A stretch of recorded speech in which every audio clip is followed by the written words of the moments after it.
Yeah, what's up, what's up, what's up? TGIF. Thank God it's Friday, whatever you use the G for. But welcome to this morning's Coffee and Donuts for Grown-Ups, Milk and Cookies for Rookies. It's your boy, Crusty Legend, aka Mr. PSA of the winning team. Shout out to TWT, shout out to the LDBC. Hopefully everybody's having a great start to their morning. And make sure before you tune in, you make sure you get those eye boogers out your eyes, and you make sure you kill that dragon breath. Make sure you do that when you get your raggedy booties up. This was fight weekend. This is not going to be a long live because I'm going out the door with this. But salute to everybody that's coming through. Make sure you smash that like button or the dislike button. It don't matter. It's going to do the same. It's all good for the algorithm. I got MP Water Blizzard in the building. Shout out to. And it's a good card with the David Benavidez and Caleb Plant fight. Everybody's been putting in their picks all weeks, and some people been changing their minds. I put mine in a couple days ago, but I got to give y'all a reminder. And here it is. I do have Caleb Plant winning this fight. I'm picking him to win this fight, which is going to be a hell of a fight, people. No matter which side you are on, you're going to get a hell of a fight. No matter if your fighter wind up losing, but I think it's going to be a good fight. We're going to really see what David Benavidez is made of, because in a lot of people's minds, David Benavidez hasn't really been tested yet. And that's the word that's going around in the sport of boxing, not just towards David Benavidez, but that word is being moved around in the sport of boxing. So tomorrow night is the fight. But besides the main event, the fight that I'm paying attention to the most, that's most important. Out of all the fights that's on that card, the most important fight is the comeback return of Chris Colbert and Jose Valenzuela, which are two young prospects that was projected to have good careers, both coming off their very first loss. One loss is a little more severe than the other. Valenzuela got his water cut off. Chris Colbert, he avoided getting his water cut off, and he just wound up with a leakage. But either way, the word was going around that the loser of this fight between these two young men is going to become a young journeyman. And I think we should be paying attention to this fight just as much. By it being a co-main event fight, hopefully it holds up to being a co-main event, because even though it's an important fight for both young fighters, to beat a co-main event to Benavidez, it better be a good match, because it's going to be nothing less than a bar burner when it comes to Benavidez and Plant. And like I told you guys before, my prediction is Caleb Plant winning this fight. I think he's going to win this fight on boxing skills, boxing IQ. I think he has all those things better than David Benavidez. Benavidez may be the harder puncher. Some people think his hands are faster, but that's the only thing I can give him to speed or quickness as far as advantage for David Benavidez, because he has slow feet. Yo, Big Tex in the building, TWT.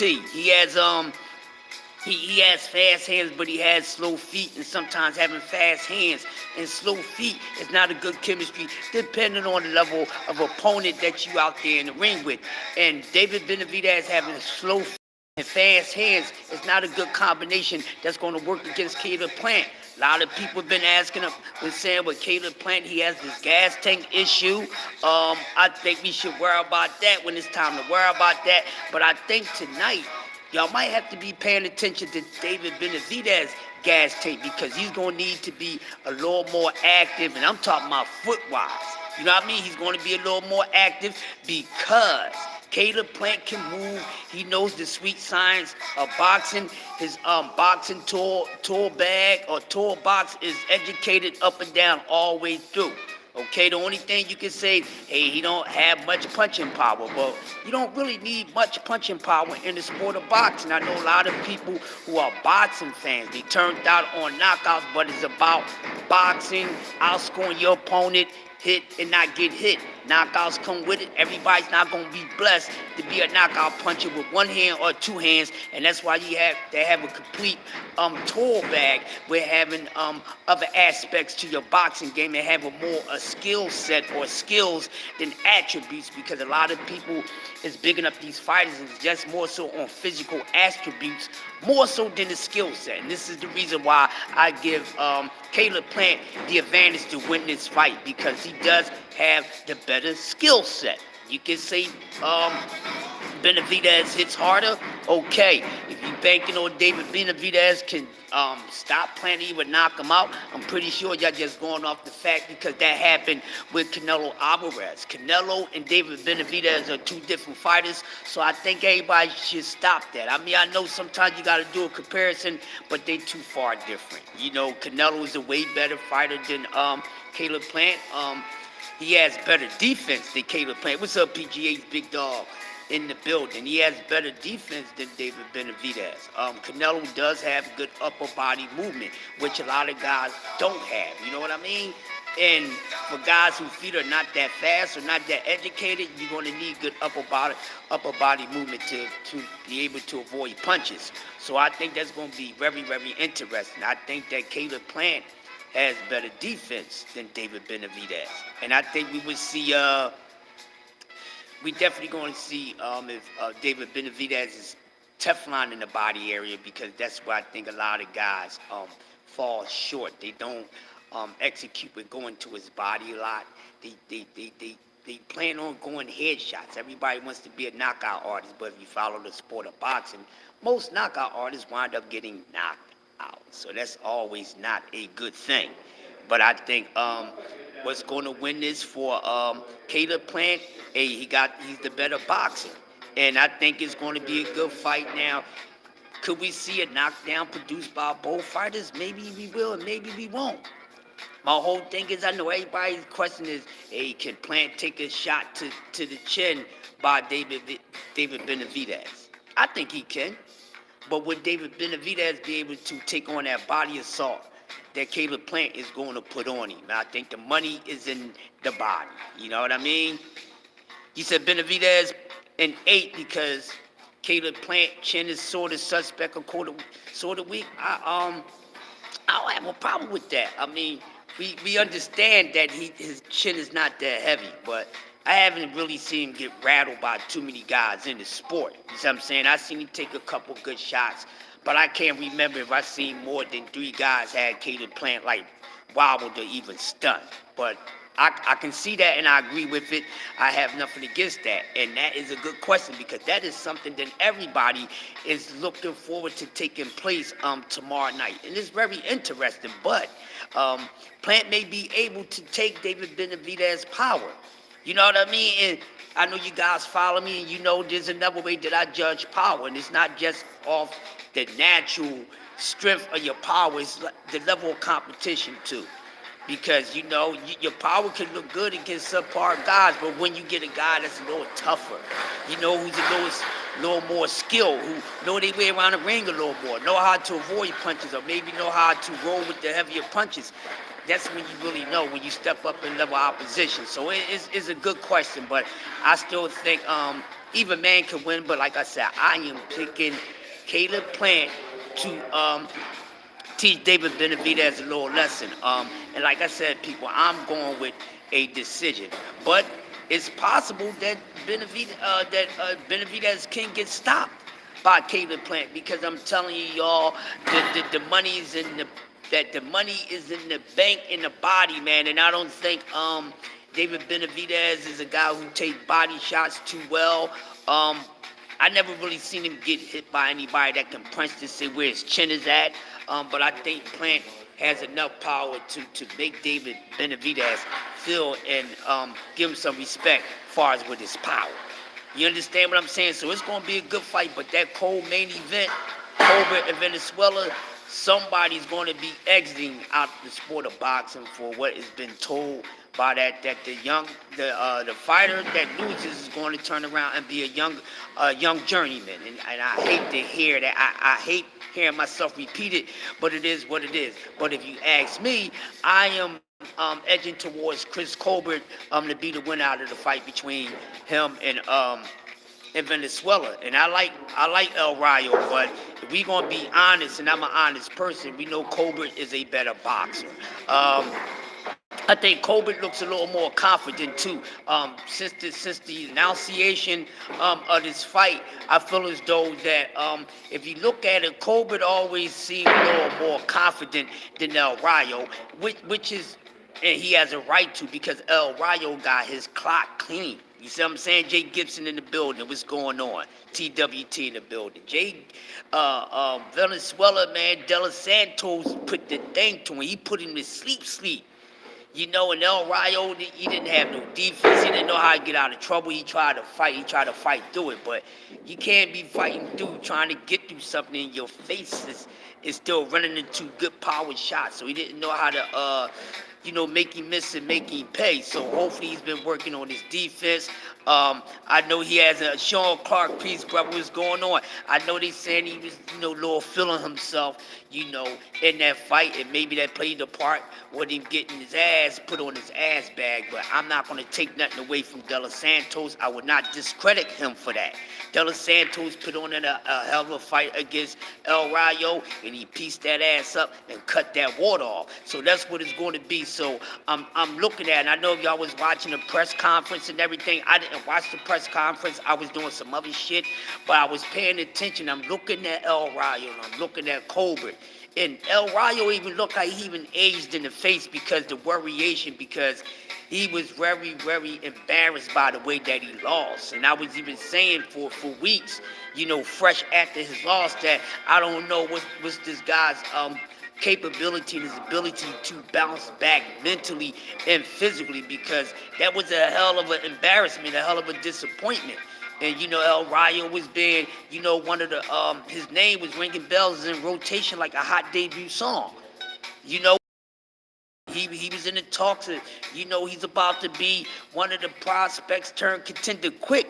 But I did say El Rayo will probably be the first one out of the prospects to for his O to go. And I named him, I named Colbert, maybe 3 or 4 guys that I named at the time. But if y'all remember, that was quite some time. We'd be cooking at TWT and on T's channel.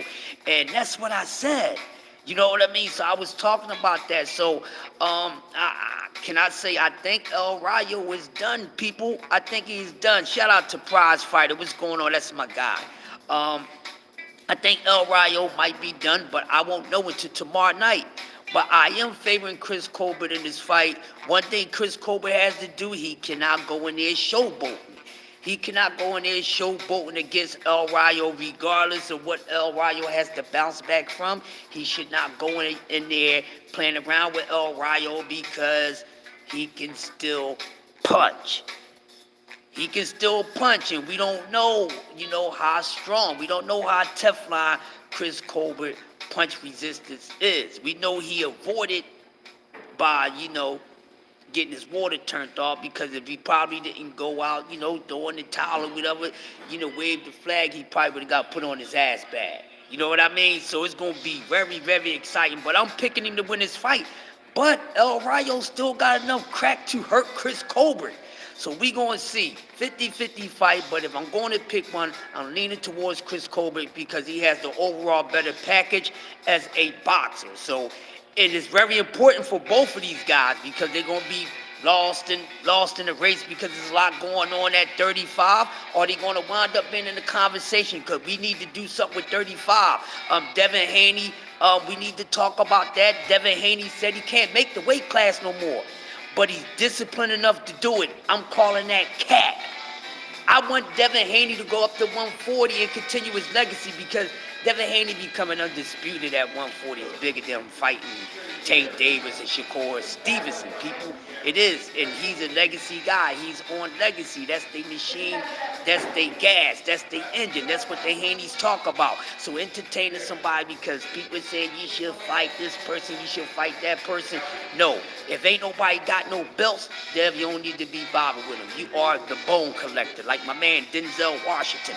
Become the bone collector, bro. Ain't nobody got nothing for you. So, and you already defended, how long you gonna stay down here? If you discipline enough to stay at 35, and it's supposed to be a weight class that you can't make no more, then you might as well just stay there, because I'm calling it cap respectfully, or y'all just not rushing to get up to 140 pounds. Because even though Devin Haney has all the skills in his toolbox to become undisputed at 140 pounds, it's going to be rougher.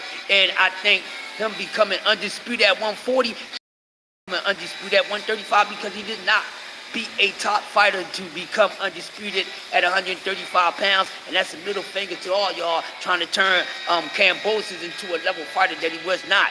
We love and respect Devin Haney, but he got those belts from a C-level fighter, so I'm going to move on. Anybody that got a problem with that, we could talk about it later. But him becoming undisputed at 140 would be so much better, because it's a bunch of dogs. There she go. Gizzo in the building. Shout out to Ashley's Corner. What's going on? To the LDBC, man. Shout out to everybody in the building, my TWT family. And this is what's going on. And I'm hoping everybody catching what I'm saying. You know, I'm trying to slow down and I'm trying to put it together for y'all to clearly understand, because some people, they just don't understand my mathematical breakdown when I do this boxing thing. So I'm going to keep it at addition for y'all. Addition and subtract so y'all can get it, because when I go into geometry mode on the boxing, you know, I lose a lot of people. But shout out to the ones that knows what's going on, and for the ones who keep me sharp, the ones that are my sources, shout out to y'all, because I resource a better way than a lot of people, because I do my studying from the best sources in the world, and that's for people who know this sport. I don't get my sources from writers. I'm a little different. I won't tell you everybody I get my sources from, but I'll be on point.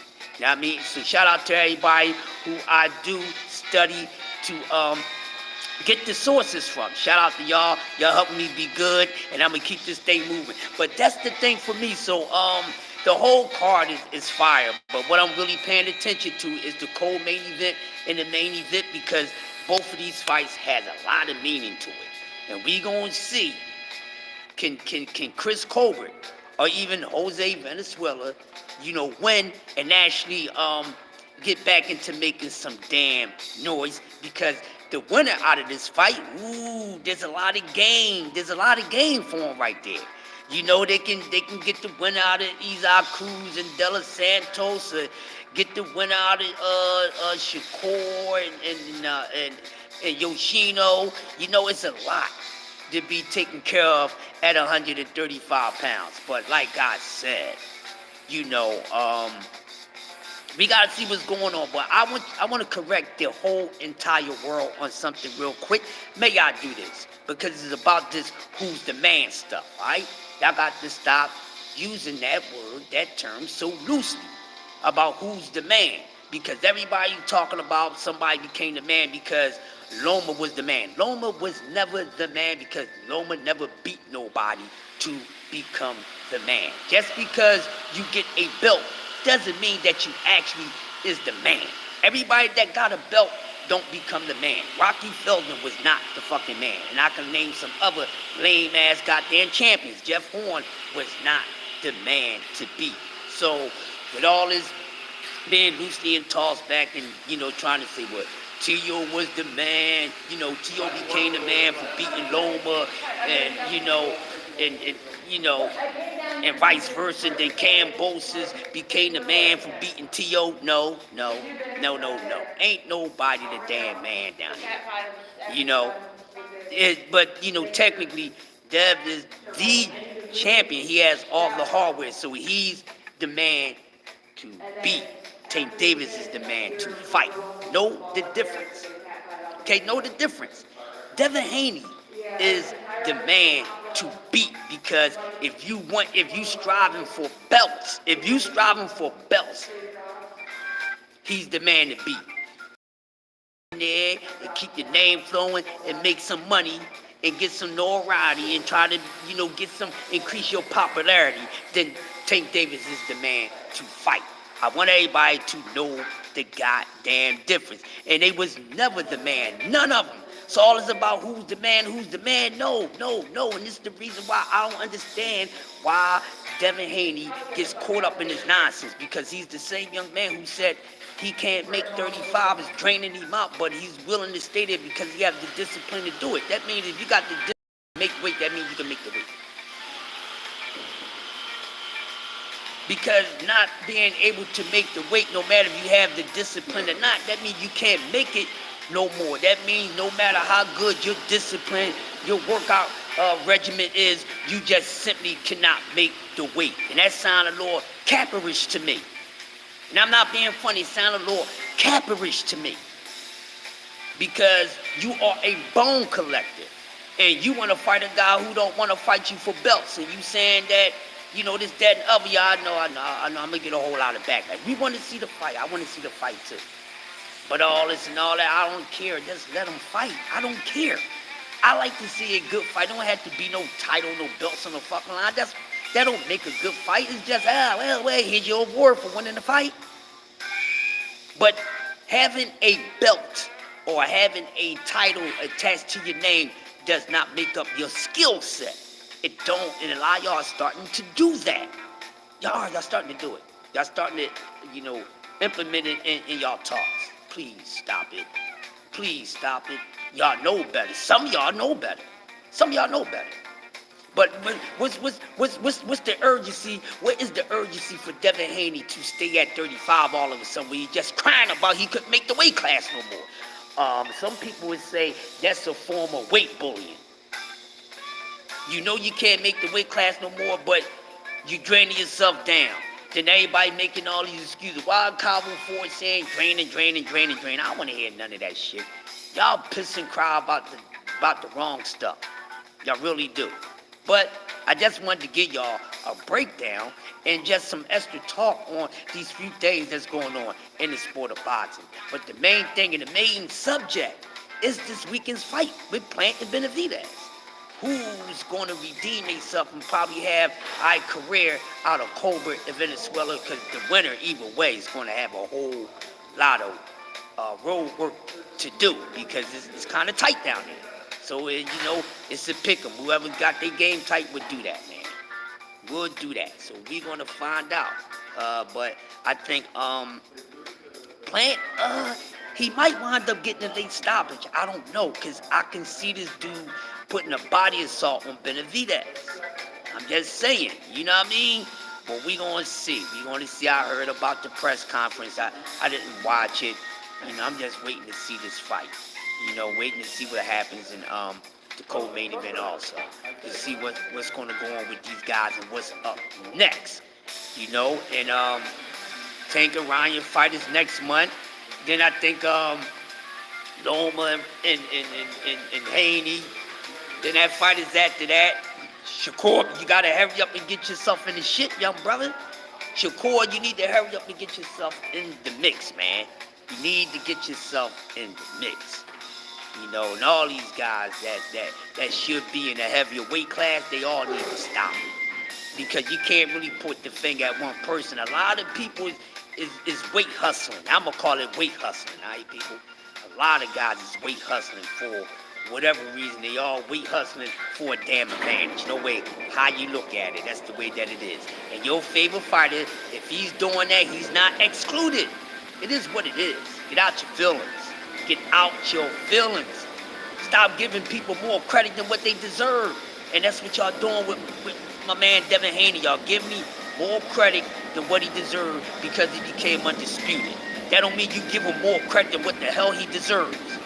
Because you're acting like he ran through a whole weight class and beat up all the top guys in the weight class. He did not. Regardless of the reason why it did not happen. All right? Slow down, people. Please. And this man, like I said, I'm trying to figure out why he want to wait there. He's starting to go to 140. All that up there. You rather let Rolly go up there and you got nut-ass T up there, getting up there, getting challenges and shit. Huh? And I'm pretty sure you'd face a better, tougher challenge, Dev. See, I talk about things that need to be talked about, because all this shit with the back and forth with Tank is a deflection that Devin Haney decided to slow down on moving up to 140. Do y'all hear me? Because remember, just months ago, that was the talk, right?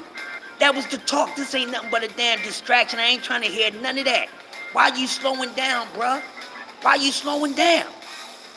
Take your big ass up to 140, man. You a big dude. You a big dude. And you shouldn't be motherfucking using your discipline to make 135 when you that goddamn big. Yeah, salute to you that you can do it. But what's your reason for doing it? Nobody got nothing down there for you but a damn paycheck, bruh. Go get some more hardware. All you dead fans, y'all talking about legacy, why your boy stalling that? Why your boy stalling? Don't we have enough stalling with that? Don't we got enough stalling with that? Isn't Bud bullcrapping with that? Can we get a 2-time undisputed in men boxing, please? While the clock is ticking, please? Can they catch up? Somebody, please help me. Huh? Can we get it? We waiting. Next thing you know, boys taking so long to get a 2-time undisputed in men boxing, damn women gonna be quadruple. Women gonna have 4-time because it's taking these damn men too damn long for whatever reason. You got one dude stalling the guy out because he ain't that damn confident. Then you got one dude that seem like he want to be a damn bully. Yes, I'm calling Dev a damn bully. I'm calling Dev a bully. It is what it is.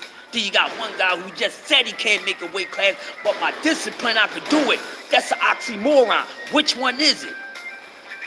So I understand Dub Whiteside when he asked the question, is the Haney's capping? And that way they are. And you don't have to agree with me. But I tell you what, don't try to argue with me about it because it's not an argument. You're not going to win. You're not going to win. It's not nothing for you to win or lose. It's the facts. Come on, man. Come on. Are y'all serious? Come on. But nobody's talking about that, but they getting on Tank. Oh, yeah, Tank ain't shit. Tank starving. I think it's Tank starving. They said they're starved out there. Damn, starving his damn self. He's starving his damn self because he's willing to stay there somewhere where he say he's too big, but he's willing to do what is necessary to make the weight. Which one is it? No, if you got discipline to make the weight, then that means you can make the weight. But you blow up real big, then you gotta, trim down. And y'all crazy. Y'all got some damn nerve. And that's because, and most of the people that's doing this, that's talking about this, is the Devin fans that hate Tank Davis. But y'all calling one person out, they kind of doing the same damn thing. Huh? Get it together, man. Get it together. Hey, get it together. Somebody tell me something. All this nonsense out here. You can't game me. You can't game the hustler. I know what's going on. The trainers and all that. They be talking slick, man. Y'all ain't saying nothing tricky to a magician. Abracadabra. I'm that dude, all right? I'm Magic Man. For real, that's why you can't say nothing tricky to a brother. And I'm slicker than an oil spill, baby, with banana peels on top of it. That's why you can't slide no bull crap by on me. I see everything that's going on. And y'all do the same thing. Y'all be on somebody else's ass while y'all fighters doing something similar the same as you getting on one fighter for. Yeah, see? Yeah, you want to paint Dev as a saint. I ain't saying he a bad person, but he got some bullshit with him too. What's the stalling about? These are the words that came out of his mouth, not mine. I'm not making them up. And all this stuff, keep talking about this, keep talking about that. It's a distraction for what the hell we need to be paying attention to. Now the fight is this weekend. Benavidez and Plant. So y'all make sure y'all be tuned in to that. It's going to be a hell of a fight. It's going to be a hell of a one. And that co-main event. Now, Chris Colbert can't punch. He can't punch. We know that, but I could be correct and I could be incorrect. But El Rayo might be resistant shot, people. He might be resistant shot. Because De Los Santos can punch, so that was the first time him getting hit by somebody. So his resistance, he can be resistant shock. So, normally what happens when once a guy get broken in like that, it don't take much to do damage. You feel me? That's the whole thing. So Chris Colbert might not need a whole lot. He might be able to stop El Rayo. He don't punch like that, but once that barrier is broken, man, that's how it is, baby. So we gonna see. What y'all think, man? Who y'all got? Y'all got Plant by decision or knockout. Benavidez by decision or knockout. Colbert decision or knockout. Venezuela decision or knockout. It's very, very, very interesting. Very interesting. Very interesting. Very interesting. Well, I got a couple bets out here on the Colbert and no, on the Venezuela, no, on Benavidez and Plant. Yeah, I got a couple bets out there on that. So let's go, Plant. Let's get this thing done. But listen, y'all, I'm about to get up out of here. Go over to Southern T. He about to do something right now. So I appreciate y'all kicking it with me this morning on this edition of Coffee and Donuts for Grown-Ups, milk and cookies for you rookies, and take y'all asses to school, tuck y'all asses in, because I would tuck your asses in quick, like Mr. Sandman. So with that being said, shout out to the winning team, shout out to the LDBC, shout out to everybody that fucks with me. It's your boy, Crust the Legend, Mr. PSN, a.k.a. the Boxing Community Adjuster. And with that being said, I'm out here like a breeze through the trees. And make sure before y'all tapped into this, you got the eye boogers out your nose and out of your nose. And I'm out of here. Make sure y'all brush y'all teeth, too. And I'll see y'all later. One. That's how I burn my time. I do my Lord.